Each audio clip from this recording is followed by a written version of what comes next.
Picture yourself standing in the dead center of Terminal 3 at Dubai International. It is late February 2026 and travel season is peaking. This terminal breathes. It is a massive, pulsing engine that never stops moving. Thousands of travelers from every nation are rushing everywhere. Families from Mumbai are hauling heavy trunks toward the check-in desks. Some businessman from Frankfurt is passed out in a lounge chair, his boarding pass still gripped in his hand. A crew of Filipino nurses are laughing over coffee before their midnight flight to Riyadh departs. The departures screen is a solid wall of green. Every gate is full. Every jet is ready to fly. Out on the concrete, an Emirates Airbus A380, the biggest passenger plane ever designed, is rolling back. It is backing away with 500 souls on board. Then the next one follows, and another. This hub is so massive that it moved 8.7 million humans through these gates in just 1 month. This is the bridge that links every continent on Earth through a single waypoint in the sand. On its best days, this machine processes one human being through its halls every third of a second. Then, on February 28th, the world stops. No delays, no diversions, just a total blackout. Every gate goes dark. Every ticket is void. The departures board is blank for the first time in history. Emirates sends a desperate alert to every traveler. Whatever you do not come to the airport. 12,000 flights vanished within 72 hours, leaving hundreds of thousands of people completely stranded. A massive fuel farm right near the runways is currently engulfed in flames. This airport was the world's most trusted crossroads, the one place you knew you could always pass through. It took just 1 weekend to prove that this entire empire was far more fragile than anyone ever admitted. But here is the catch. Dubai International is not failing just because of that one chaotic weekend. The rot was already there. It was dying slowly on a timeline that management had already made public. The war did not kill the airport. It just made it impossible to keep up the invincible charade. Once that aura of being untouchable finally shatters, you have to start asking the hard questions. Questions that were always too awkward to bring up. Questions about what this place actually represents. Why was it really built? And why, behind the hype and flashy press releases, was the timer already ticking? The countdown to its demise was running long before the first drone ever entered its airspace. That is the focus of this story. Not the war. The conflict was just when the mask finally slipped. This is about what lies beneath. To get why Dubai International is actually failing, you have to rewind. You must look back at a choice made in 1985 that most people in aviation completely ignore. Emirates launched that year with just 2 borrowed planes and a $10 million government loan. That is no mistake. $10 million was the total seed money for the world's future long-haul king. The strategy was simple. Dubai had 0 domestic travelers to rely on for its growth. There was no local population big enough to support a major carrier on direct traffic alone. So instead of flying people to Dubai, they built an airline specifically designed to bridge the gaps. It was engineered to move people through Dubai between everywhere else, like London to Sydney or New York to Mumbai. The hub was the product. The layover was the entire business model. For decades, this machine ran with a precision that absolutely stunned the entire aviation industry. By 2025, Dubai was the nervous system for 291 cities across 110 nations. 108 global airlines were on the roster. India alone sent 11.9 million people every year. In December of 2025, the airport hit its peak, recording the busiest month in its entire history. The chief of Dubai Airports, Paul Griffiths, was bragging to the press in February 2026 about growth. They expected 99.5 million travelers by year-end, and the 100 million person goal was right there. He called the system rock solid. He called the growth sustained. He called these records routine. 17 days later, every single one of those jets was pinned to the tarmac. This is not just a story about a bad month. It is about a structural weakness that records cannot fix. Now, let us analyze the figures that actually matter. Those sensational headlines ignored the chilling reality.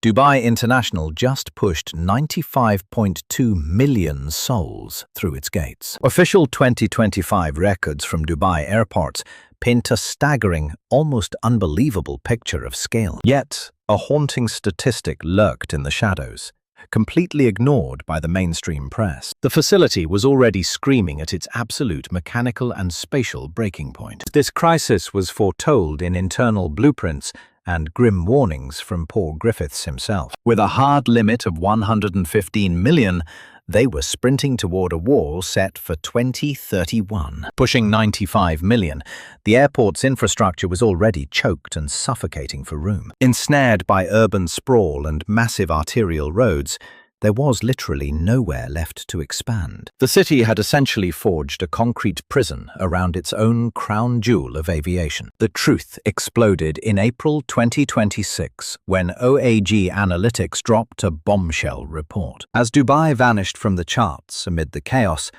London Heathrow seized the throne once more, a tectonic shift that hadn't rocked the global seat rankings in over 10 long years. Even Heathrow, long mocked as a decaying relic of the past, suddenly looked like a survivor. It reclaimed the crown simply because the desert titan could no longer sustain its own weight. This single metric exposes how dangerously the world leaned on one solitary speck in the sand. It proves that hyperconcentration is a ticking time bomb when the center begins to crumble. Titans like British Airways, Lufthansa, and Air Canada didn't just blink. They completely severed their ties. They weren't just dodging closed skies. They were tearing up the entire manual on hub security. After multiple drone strikes, Finnair spiked its operations through the 29th of March. Air Canada and Singapore Airlines followed suit, locking down until mid-March as the fire spread. These weren't panicked flinches. These were cold-blooded risk assessments by the world's sharpest underwriters. They witnessed a global crossroads get paralyzed by a storm it had no hope of weathering. No record-breaking passenger count could ever mask the sheer fragility of that broken system. Witness the pure mayhem that gripped the tarmac on February 28th. The horror only hits home when the cold numbers transform into desperate human faces. Cirium data reveals a staggering 12,000 flights were wiped off the map in 3 days. Hundreds of thousands of travelers found themselves discarded across the globe like lost luggage. Inside New Delhi's Terminal 3, Kuwait-bound passengers were reduced to sitting on cold stone floors. Zero answers, zero hope.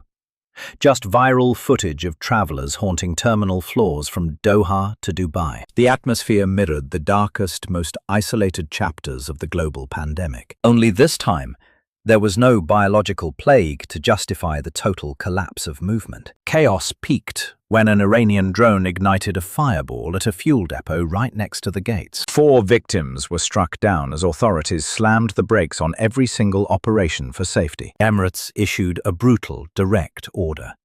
Stay away from the airport at all costs. Do not even attempt to travel unless the airline has explicitly confirmed your escape route. The hub that once handled 8.7 million monthly now stood silent and powerless. By March 7th, Emirates was barely twitching back to life with a skeleton flight schedule. They were limping along at 284 daily flights, according to the radar. A pathetic shadow of the 500-plus departures they were launching before the nightmare began. Then, on March 16th, lightning struck twice. Another drone hit, another total shutdown of the sky. That third strike shattered any remaining confidence, forcing every carrier to rewrite their entire strategy. The uncomfortable truth about the hub's structural decay became impossible for the industry to ignore. The war didn't build the trap. It simply tripped the wire on a long-standing disaster. The agony wasn't shared equally. In this game, the pain always hits the bottom hardest. Even the ultra-wealthy elite, tracked by the Knight Frank reports, felt the tremors of this fall. Record crowds flooded Dubai.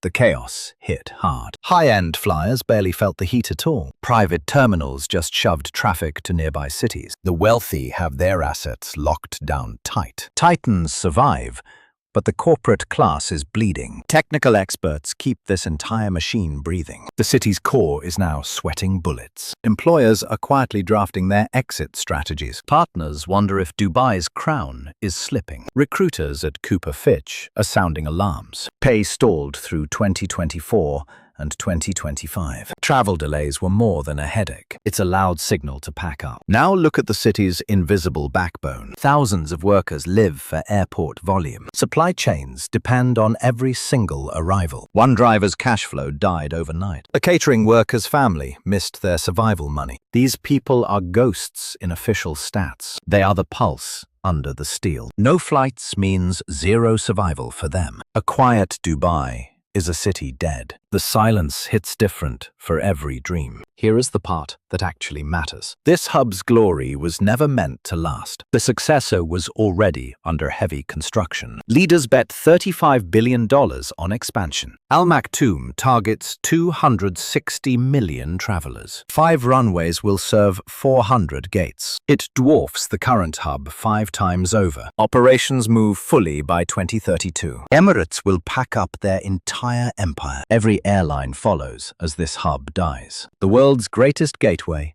is going dark. Griffiths gave it to us straight. Running 2 massive hubs is pure madness. The old airport's tech is basically toast. Saving it would be flushing cash away. Dubai International was always destined for death. What if the king dies before the heir? Al Maktoum only moves cargo for now. The terminal opens in 2032. Full capacity waits until 2050s. Economic crashes delayed the project for decades. The danger zone lasts until 2032. Right now, Dubai's massive aviation engine is caught in a high-stakes limbo. DXB is maxed out and under fire, while the new hub remains a massive work in progress. Global flight paths are now hunting for a level of security they just can't find here. Istanbul Airport has been aggressively sharpening its edge with Turkish Airlines for years now. It officially became Europe's most crowded aviation hub by April 2026. They're basically feasting on the massive power vacuum left behind by Dubai's current crisis. Even Singapore's Changi is snatching up travelers who once defaulted to Dubai for every trip. Loyalty shifts in a heartbeat in this game.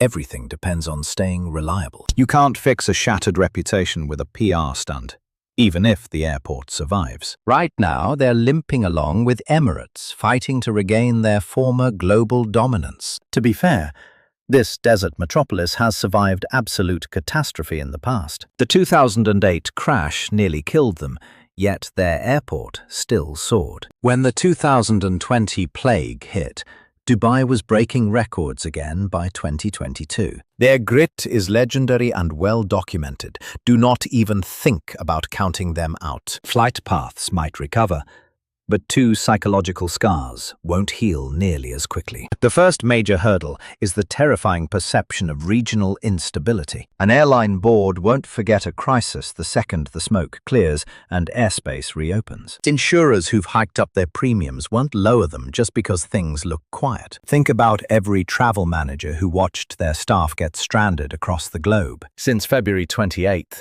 they've been building emergency detours that never existed in previous years. These subtle shifts are snowballing into a massive, industry-wide change of heart. The second issue is the massive, uncertain gap during this grand transition. Every month of chaos at DXB creates more doubt about their 2032 goals. If the new mega project slips behind schedule, and they almost always do, Dubai is in trouble. They risk having no credible hub ready when the world needs one most. The crown jewel of global transit won't just vanish into thin air overnight. But that always-on magic, that feeling that the gears would never stop turning, that absolute guarantee of reliability has been completely blown apart. In this industry, a rock-solid promise is worth far more than a gold-plated terminal. If you're a regular traveler, how has this mess changed your own personal flight plan? Let me know your thoughts in the section down below. If you want more deep dive intel, you already know what you have to do.